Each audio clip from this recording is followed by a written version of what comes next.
So I signed up to do some training to help as a volunteer in different projects, and luckily Becca came along and gave her talk about Froglife, and it just put a spark into my mind and thought, this is fabulous, this is a project I want to give my time to as much as I can.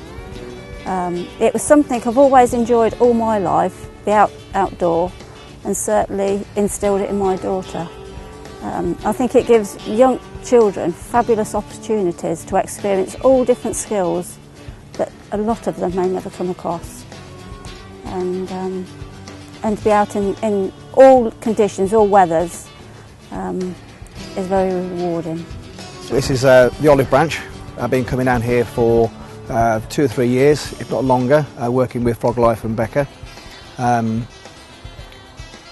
I'm working in a special school, so we're bringing children with disadvantaged learning difficulties, some behaviour issues, and we've been involved in quite a few projects, mainly gardening, seed planting through the year, to one project which was building a hibernacular, which was basically digging out a trough, filling it with logs and soil, to make a hibernation place for the lizards to go in the winter, and the students got a great deal out of it. And then we've brought other groups down to have a look at it and explain about it, and it's part of our school is in the olive branch basically. So the students we bring down here are socially sort of unaware, and any real life experience is a great benefit. So just literally the aspect of working around reptiles and working with mud, just the getting dirty hands is a big step for some people. We have some students that never get their hands dirty, and just working in mud, digging, just even half an hour's hard work is completely different to a classroom, but they get such a good life experience out of it. And then when we go on to actually look at the frogs, the tadpoles, to either handle or get up close to some of the animals is just absolutely amazing. They've never seen these things. And then we've done reptile surveys, and then we've set down the black tiles to find things out. We've lifted these and we've seen snakes. Some of these students have never ever seen a snake in their life, let alone an adder. And one day we saw 9 adders, and it was just like absolutely amazing. And then we found some slow worms, so look like a lizardy sort of thing, and the students were holding them and over up close, and just they've never done the experience, just the excitement. And then, but it doesn't just stop there. When we go back to school the next day, they are off to go and find the head. They're off to go and find the science department. They're going to go and say, look, and they're showing pictures, and they're so sort of excited what they've done. It's just like unreal. So it's a really good experience, and it's just like the students find it's just real life experience, an outdoor classroom, which is a hands-on experience which you can't do in a classroom, and they take so much away and they remember it for such a long time.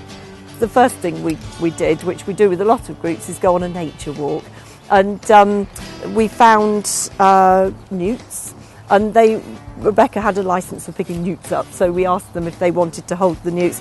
There were several of the students were really reticent to do that, and sort of a bit scared of wild things, but I think all but one of them actually held the newt, and they found that really they were really proud of themselves that we did it. And that day also we went to a climbing tree that they can climb up the tree, and the whole group climbed up the tree, and I encouraged one lad who was really quite worried about climbing the tree. He didn't want to make a fool of himself in front of everybody, so I managed to encourage him to climb the tree by climbing the tree myself.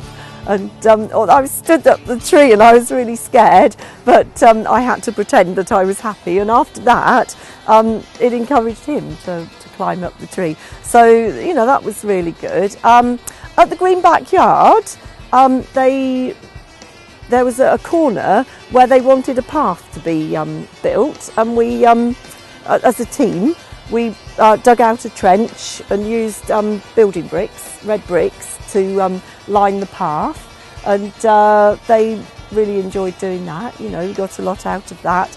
And we did various things, sort of craft activities as well at the Green Backyard. And they were a fantastic group to work with. Everything we did, they all wanted to try. Even if they weren't sure how well they'd get on with it, they all had a go, and that was lovely.